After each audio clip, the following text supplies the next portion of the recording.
السلام علیکم میرے پیارے دوستو، امید کرتا ہوں کہ آپ سب خیر و عافیت سے ہوں گے۔ اللہ تعالیٰ آپ سب کو اسی طرح ہمیشہ خوش رکھے۔ میرے پیارے دوستو، آج کی اس ویڈیو میں ہم سب حضور پاک صلی اللہ علیہ وسلم کے دودھ پینے کا زمانے کے واقعہ کے بارے میں سنیں گے۔ میرے پیارے دوستو، اگر آپ حضور پاک صلی اللہ علیہ وسلم سے سچی محبت کرتے ہیں تو ویڈیو کو آخر تک ضرور دیکھیے اور ایک لائک کر دیجیے۔ حضرت حلیمہ رضی اللہ تعالی عنہا بیان کرتی ہے کہ میں بنی سعد کی عورتوں کی ہمراہ دودھ پینے والے بچوں کی تلاش میں مکہ کو چلی۔ اس سال عرب میں بہت سخت کال پڑا ہوا تھا۔ میری گود میں ایک بچہ تھا، مگر فقر و فاقہ کی وجہ سے میری چھاتیوں میں اتنا دودھ نہ تھا جو اس کو کافی ہو سکے۔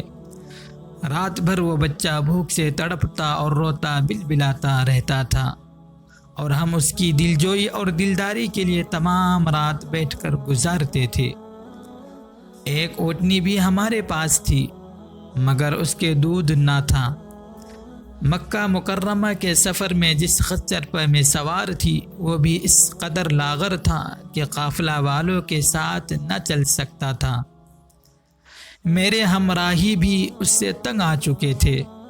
بڑی بڑی مشکلوں سے یہ سفر طے ہوا۔ جب یہ قافلہ مکہ مکرمہ پہنچا تو جو عورت رسول اللہ صلی اللہ علیہ وسلم کو دیکھتی اور یہ سنتی کہ یہ یتیم ہے تو کوئی عورت آپ کو لینے کے لیے تیار نہیں ہوتی تھی، کیونکہ بچے کے یتیم ہونے کے سبب سے زیادہ انعام و اکرام ملنے کی امید نہیں تھی۔ ادھر حضرت حلیمہ سعدیہ کی قسمت کا ستارہ سریا سے زیادہ بلند اور چاند سے زیادہ روشن تھا۔ ان کے دودھ کی کمی ان کے لیے رحمت کی زیادتی کا باعث بن گئی، کیونکہ دودھ کم دیکھ کر کسی نے ان کو اپنا بچہ دینا گوارا نہ کیا۔ حضرت حلیمہ سعدیہ نے اپنے شوہر حارث بن عبد العزیٰ سے کہا کہ یہ تو اچھا نہیں معلوم ہوتا ہے کہ میں خالی ہاتھ واپس جاؤں، اس سے تو بہتر یہی ہے کہ میں اس یتیم ہی کو لے چلوں۔ شوہر نے اس کو منظور کر لیا اور حضرت حلیمہ اس در یتیم کو لے کر آئے، جس سے صرف حضرت حلیمہ اور حضرت آمینہ ہی کے گھر میں نہیں بلکہ کائنات عالم کے مشرق و مغرب میں اجالا ہونے والا تھا۔ یہ خداوند قدوس کا فضل عظیم ہی تھا کہ حضرت حلیمہ سعدیہ کی سوئی ہوئی قسمت بیدار ہو گئی اور سرور کائنات ان کی آغوش میں آ گئے۔ اپنے خیمے میں لا کر جب دودھ پلانے بیٹھی تو باران رحمت کی طرح برکات نبوت کا ظہور شروع ہو گیا۔ خدا کی شان دیکھیے کہ حضرت حلیمہ کے مبارک پستان میں اس قدر دودھ اترا کہ رحمت عالم بھی اور ان کے رضائی بھائی نے بھی خوب شکم سیر ہو کر دودھ پیا اور دونوں آرام سے سو گئے۔ ادھر اونٹنی کو دیکھا تو اس کے تھن دودھ سے بھر گئے تھے۔ حضرت حلیمہ کے شوہر اس کا دودھ دھویا اور میاں بیوی دونوں نے خوب سیر ہو کر دودھ پیا اور شکم سیر ہو کر رات بھر سکھ اور چین کی نیند سوئے۔ حضرت حلیمہ کا شوہر حضور رحمت عالم کی یہ برکتیں دیکھ کر حیران رہ گیا اور کہنے لگا، حلیمہ تم بڑا ہی مبارک بچہ لائی ہو۔ حضرت حلیمہ نے کہا، واقع مجھے بھی یہی امید ہے کہ نہایت ہی بابرکت بچہ ہے اور خدا کی رحمت بن کر ہم کو ملا ہے، اور مجھے یہی توقع ہے کہ اب ہمارا گھر خیر و برکت سے بھر جائے گا۔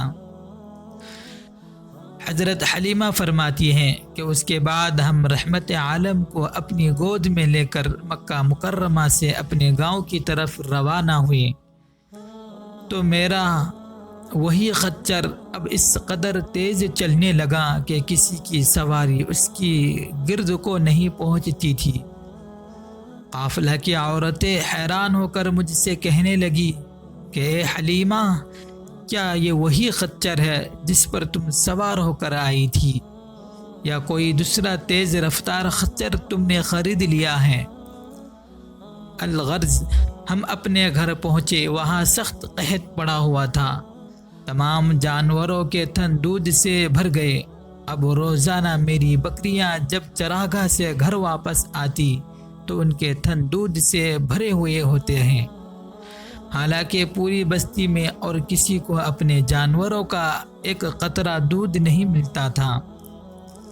میرے قبیلہ والوں نے اپنے چرواہوں سے کہا کہ تم لوگ بھی اپنے جانوروں کو اسی جگہ چراؤ جہاں حلیمہ کے جانور چرتے ہیں۔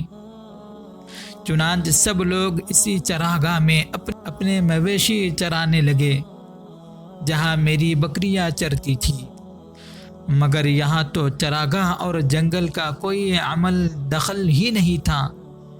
یہ تو رحمت عالم کے برکات نبوت کا فیض تھا، جس کو میں اور میرے شوہر کے سوا میری قوم کا کوئی شخص نہیں سمجھ سکتا تھا۔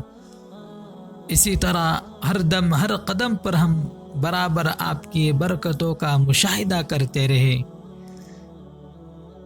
یہاں تک کہ 2 سال پورے ہو گئے اور میں نے آپ کا دودھ چھڑا دیا۔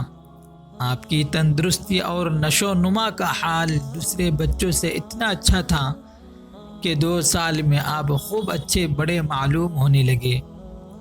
اب ہم دستور کے مطابق رحمت عالم کو ان کی والدہ کے پاس لائے اور انہوں نے حسب توفیق ہم کو انعام و اکرام سے نوازا۔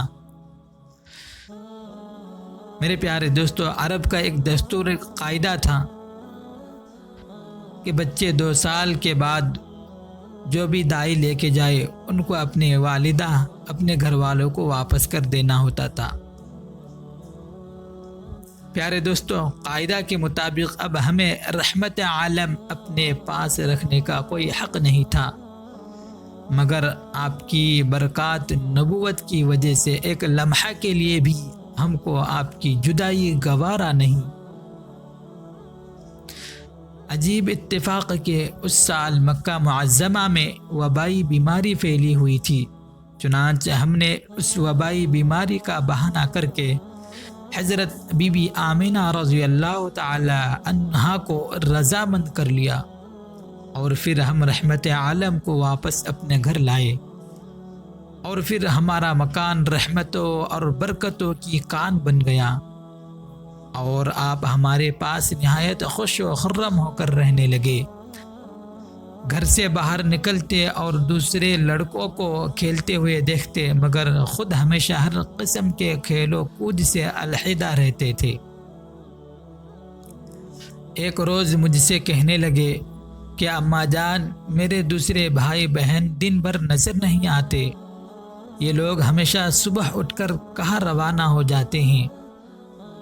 میں نے کہا یہ لوگ بکریاں چرانے چلے جاتے ہیں۔ یہ سن کر آپ نے فرمایا، مادر مہربان، میری پیاری اماں جان، آپ مجھے بھی میرے بھائی بہنوں کے ساتھ بھیجا کیجیے۔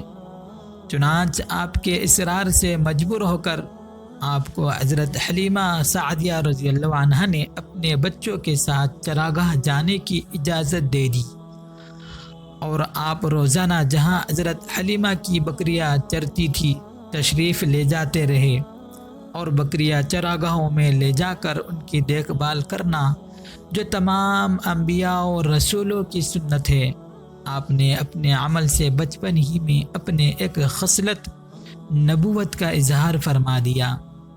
میرے پیارے دوستو، آج کی ویڈیو بس اتنا ہی،